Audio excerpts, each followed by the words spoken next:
පින්නතුන් අන්න ওই ලෝකය තමයි බුදුරජාණන් වහන්සේ මේ ලස්සන ධර්ම දේශනාව විස්තර කරන්න තෝරගත්තේ.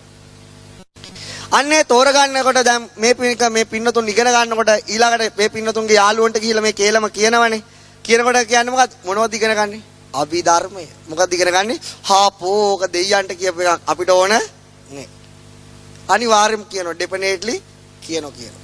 ඔන්න බලන්න ගිහිල්ලා කියන කීප දෙනෙට. ඊළඟ එක තමයි ඕක මිනිස්සයන්ට ඕන එකක් නෙවෙයි නැවත කියනවා. තව එකක් තියෙනවා මොකද්ද? තව එකක් කියනවා මේ අය අභිධර්මයේ ඕනද නිවන් දකින්න. මොකද්ද අහන්නේ? අභිධර්ම. ඕකත් අහනවා.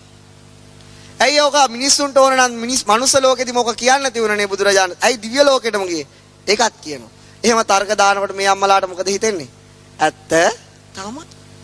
එහෙම තමයි ඇත්තම තමයි. ඔහොම නේද හිතන්නේ? මටත් ඕක පින්නතුනි ඉස්සර මුලින්ම හිතු මට එහෙම අදහස් කියනකොට මටත් ඒ කාලේ මේ ධර්මය ගැන එහෙම හිතුනේ. මේක මනුස්සයන් ලෝකෙදි කියනවා මනුස්සයන්ට ඕන නම්. මොකද බුදුරජාණන් වහන්සේ දිව්‍ය ලෝකේ කිව්වේ මනුස්සයන්ට ඕන නිසා නෙවෙයි පින්නතුනි ඒක නෙවෙයි හේතුව. ඔන්න බලන්න මේ හේතුවයි පැහැදිලි කරන්න. දින කීයද? 36000ක් සමානයි තවතිසාවට එක දවස. තවතිසා දිව්‍ය ලෝකෙට දවසට මිනිත්තු කීයක් තියෙනවද? 3600ක් තියෙනවා. ඒකෙන් 9යි බුදුරජාණන් වහන්සේ අරගෙන තියෙන්නේ. දැන් මනුස්ස ලෝකෙදි මේ දේශනාව කරන්න දෙවිවරුන්ට මනුලොවට එන්න කිව්වනම් මනුලොවට දෙවිවරු වෙනවනේ. එන්න කිව්වනම් දින කීයක් ගත වෙනවද? දින 90යි මිනිස්සුන්ට ඉන්න පුළුවන් ද කාලෙ බිල. මෙතන මේ පැය දෙකක් ඉන්නේ බොහොම අමාරුයි නේද හාමුදුරුවනේ.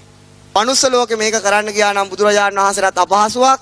ඒ වගේම මනුස්සයන්ටත් අපහසුවක්, දෙවිවරුන්ටත් අපහසුවක්. ඒ නිසා මේකද මේක කරේ? තවතිසාව තෝරගන්න එක හේතුවක්. තවත් හේතුවක් තමයි බුදුරජාණන් වහන්සේ බෝසතාණන් වහන්සේගේ අම්මා කවුද? මහා මායා. නිසා මහා මායා දේවියට කෘතගුණ සැලකීමක් වශයෙන් මේ ලෝකයේ තෝරගන්න දෙවෙනි රීසන් එක. තුන්වෙනි හේතුව තමයි මොකක්ද? සියලු බුදුවරුන්ගේ මේ විශ්වයේ කරන ඇත්ත දේශනය කරන්නේ කොහෙද? තවතිසාදී වල බුදුවරුන්ට අසම සම කාරණයක්. අන්න ඒ නිසාත් බුදුරජාණන් තුන්වෙනි හේතුවක් වශයෙන් මේ දිව්‍ය ලෝකෙම තෝරගන්න හේතු වුණා. පිටුදින් මෙන්න මේ දිව්‍ය ලෝකයට මේ බණ අහන්න මනුස්ස ලෝක කෝටි කීයද? 100ක මිනිස්සුયો නෙවෙයි කෝටි 600ක දෙවිවරු ඇවිල්ලා හිටියා. කෝටි 600ක් ලෝකවල දෙවිවරු. ඒ කියන්නේ මේ පින්නතුන් අහලා තින්නේ අපි ජීවත් වෙන මනුස්ස ලෝකයේ විතරයි. නමුත් මේ වගේ මනුස්ස ලෝක කෝටි 100ක් ගැන බුදුරජාණන් වහන්සේ දේශනා කරලා තියෙනවා. කොච්චරද? කෝටි 100ක්.